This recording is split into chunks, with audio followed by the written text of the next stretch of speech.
How's Saudi Arabia, Mark? It's good. It's very hot. 40 degrees this morning when I went outside quickly to do my first live hit for the breakfast news, and I was sweating almost immediately. Well, Very I hot. bet.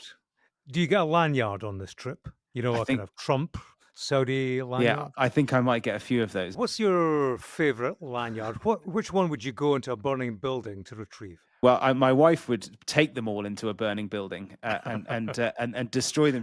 I've got a load of them, as I'm sure you have, Hmm. and every time we move house, I sort of pack them up, and she said, "They're not coming. They're not coming." I'm like, "Yes, darling, they are coming because they're great." Yeah, for You? historical significance for me, probably the Donald Trump victory night at the election, but it wouldn't trump the chocolate medal I won for being dad of the match when I played my daughter at hockey. Oh, very good, very good. I'm Mark Stone. And I'm James Matthews. And it's Tuesday, the 13th of May, day 113 of Trump's presidency. And as Trump touches down here in Saudi Arabia, is he on the hunt for diplomatic ties or business deals? Or maybe it's both. And what do you call three presidents in a room at the one time? We might have to look that one up because Trump, Putin, and Zelensky might just be on. So much to get into today, Mark, the morning of the big trip for Donald Trump. He was packing his case and polishing his CV this morning. He had time to squeeze in what else but an executive order and casual news conference before the trip from where I am to where you are now. He rolled out some of his recent greatest hits, as he would have it, China among them, which we'll talk about. There was also the big ticket item on this trip, Ukraine. Yeah, isn't it remarkable that just as he embarks on this big foreign trip, the first foreign diplomatic trip of his second presidency, he has got so many announcements to make, and they Yeah. all, on the face of it, they look pretty positive. It seems to me he's riding about 10 horses at once here. He's bound to fall off one of them, surely. But it is remarkable. You mentioned Ukraine. After a seeming stalemate in negotiations between Ukraine and Russia in recent weeks. Suddenly, we're talking about the prospect of a face to face meeting between Vladimir Putin, Volodymyr Zelensky, and maybe now Donald Trump as well. Because if Putin and Zelensky were to meet, obviously Trump would not want to miss out on the limelight there. But you know, James, I'm not going to put my money on it. At this stage, I just Hmm. don't see Putin turning up. But let's see. Yeah, I know what you mean. What do you call, Mark, three presidents in the same room at the same time? I bet. Have you got the answer? The answer is not a fight, succession, apparently. But anyway, in his news conference, Trump called such a meeting very important, said he was very insistent that Ukraine and Russia should get together. He said, I think you might have a good result. Trump said he thought they'd both be there. And if they are, there is a chance, he said, that he will join them. At this point, we got to stop it. Just go to the meeting. The meeting's been set. Go to the meeting on Thursday. And if I thought it would be helpful, But, you know, his commentary, Mark, it was peppered with qualified statements this morning. A stark contrast to the certainty of Trump, the candidate. Remember him, who said he'd end the conflict in a day. That millstone now round his neck. But even beyond that campaigning bravado, his stewardship over the weeks on the diplomacy of the Russia Ukraine conflict has been well short of what he would have wanted.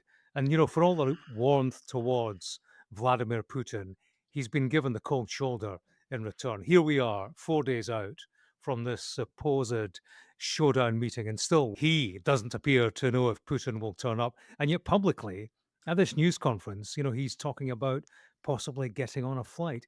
It isn't the image of a president in control of events, a leader of the free world, actually being led by events. I think, to borrow an American phrase, Trump right now is pissed with Putin. I think he is irritated with him because maybe a little bit later than everyone else realized, he's seeing that Putin is not serious about peace in Ukraine. Conversely, I think that Trump is actually quite pleased with the way Zelensky is playing things right now. But take a step back, and I think it's worth pointing out how fast things change. There are steps forward, then there are steps back. It wasn't all that long ago, James, just a few weeks ago, that the word was that there could be a Trump-Putin summit here, where I am in Riyadh this week. Indeed, sources I met today told me that as recently as a week ago, that was still the hope. But something changed, and by late last week, it wasn't happening. So, it could go in many directions over the hours, literally, and days ahead. But remember, the Saudis are key. They've positioned themselves as hosts for talks between Russia and the United States over the past few months. So they like to see themselves certainly as a regional power broker in more than one different arena.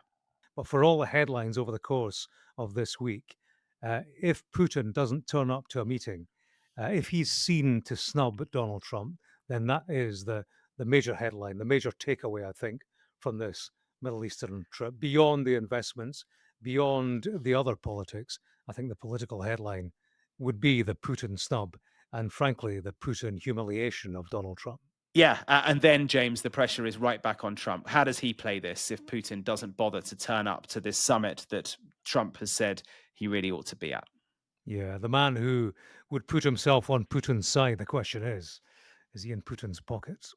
Another win, Mark, that Donald Trump chalked up in that press conference, or certainly that's the way he would see it, was on the trade war with China, or a peace of sorts, because over the weekend, of course, the two countries seem to have agreed to a truce. Donald Trump's calling it a reset, stepping back from weeks of tariff escalation. Yes, another of the horses that Donald Trump is galloping on right now. China, the trade war. U.S. Treasury Secretary Scott Bessent met Chinese negotiators in Geneva over the weekend. They trailed on Sunday night that they might be close to a deal of sorts, and they have now announced a little more detail on what was described as substantial progress. The Chinese said the talks were candid, in-depth, and constructive.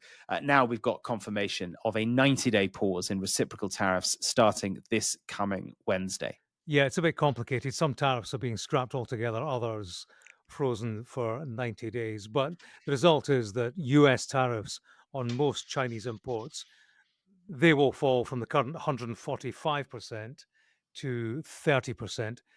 Chinese tariffs on some US imports, they'll fall from 125% to 10%. So a significant change, and it's had the desired effect on the market, certainly the effect that Trump will have want to have seen. The markets are well up.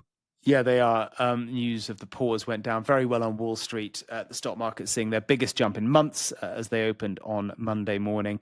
And as you might expect, retail stocks particularly have done well as companies worrying about where they were going to get their goods from if they couldn't buy from China, now breathing a sigh of relief. But, James, reading about the detail as I woke up this morning here in Riyadh, it kind of felt a bit like deja vu with the British trade deal, where the headline was very exciting.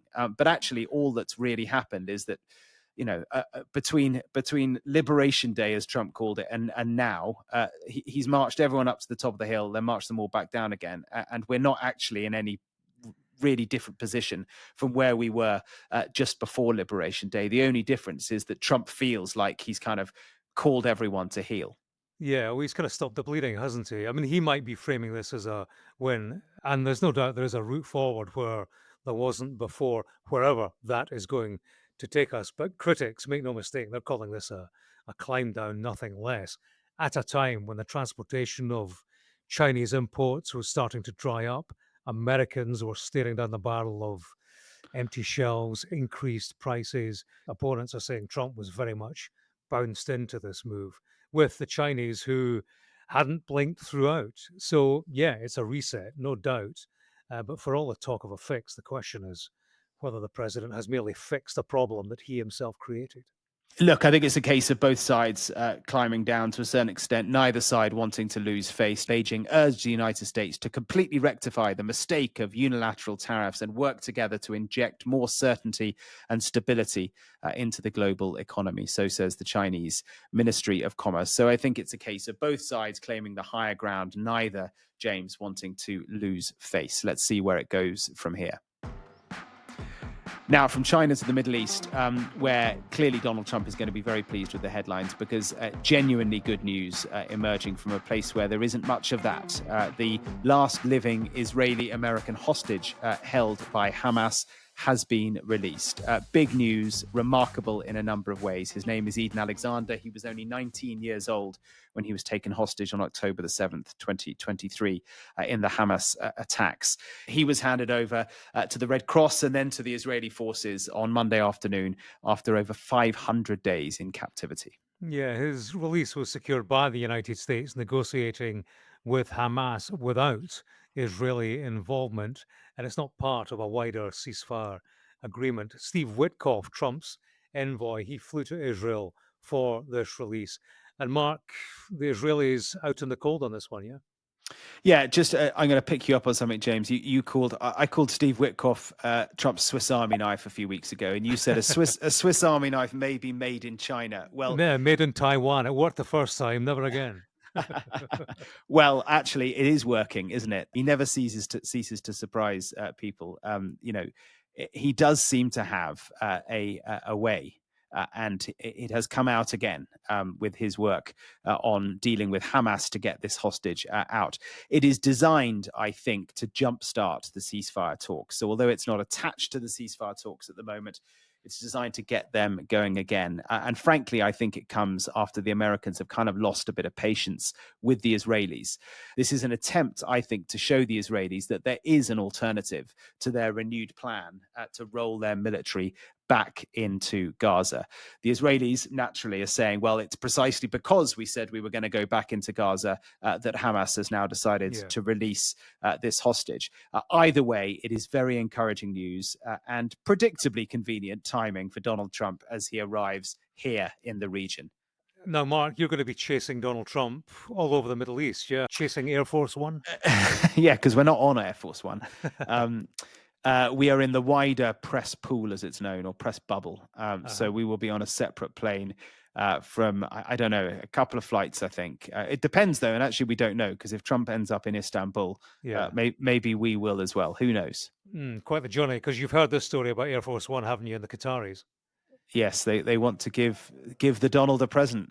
Yeah, they've offered President Trump a Boeing 747 from their royal fleet, and, he quite likes the sound of it. If we can get a 747 as a contribution to our Defense Department to use during a couple of years while they're building the other ones, I think that was a very nice gesture. Now, I could be a stupid person and say, oh, no, we don't want a free plane. We give free things out. We'll take one, too. And it helps us out because, again, we're talking about we have 40-year-old aircraft. The money we spend, the maintenance we spend on those planes to keep them tippy-top is astronomical. You wouldn't even believe it. And he said, well, the old golfer Sam Snead, he said, if anybody offers you a putt, you take it and you walk away. So that's the philosophy. He's up for taking this gift. Now, it's not a done deal yet. And of course, there are questions about the legality of it, not to mention the optics and the ethics. When you look at the Constitution, that would appear to rule out taking any kind of a gift from a foreign state. So that's all to be worked out. But for now, Donald Trump is being trolled in royal fashion by his opponents. Chuck Schumer, the Democrat, he wrote on X, it's not just bribery, it's premium foreign influence with extra legroom. And loads of gold. Have you seen the inside of the plane? Oh, no, I can imagine, though. It was oddly enough, it was parked in West Palm Beach near Mar-a-Lago a few months ago. Trump took a look around it, said he liked it very much. It's basically a flying palace. It's full of gold. He will love it, I'm sure. Anyway, before we go, as you mentioned, James, that press conference in the morning was ostensibly about Trump signing an executive order to lower the cost of drugs to the United States by tying them to significantly lower costs abroad. Medicines in the US are remarkably expensive, on average 2 or 3 times higher, sometimes a lot higher than in other developed countries. And the White House says that this executive order will target the commercial market as well as Medicaid and Medicare. And as with a lot of Trump executive action, it could face legal challenges from drug companies. But, I can tell you, I'm sure you've noticed it as well, James, medicines, you go into any branch of CVS, their version of Boots, everything is really, really expensive. And did you hear Trump when he was kind of trying to explain this problem to his to real people out there? He used an example of a millionaire friend of his. Did you hear about this? This was the guy who took the fat shot in London, yeah? Yeah, and then, but in describing him, he said, I've got a friend. He's a very, very rich man, and then he said, and he's a very, very fat man, obese, and he Yeah. takes the fat drug. And he went to London and he discovered that the fat drug, I'm guessing he means Ozempic, is much, much cheaper in London than it is in the United States. Yeah, his mate phoned him up and said, President, as he refers to him, I just paid $88. In New York, I pay $1,300. What the hell is going on? There you go. I think that friend might be a bit upset that the Donald has outed him as an Ozempic user to the world. As the fat friend who takes fat shots wherever he goes. But that's it for today. As always, we'd love to hear from you. The email is trump100@sky.uk. And remember, you can follow the podcast for free wherever you're listening, and you can watch us as well. Just search Trump 100 on YouTube or the Sky News app. But for now, from Riyadh and from Washington, we'll see you tomorrow for another day of Trump 100. See ya. How coordinated was that? Not very.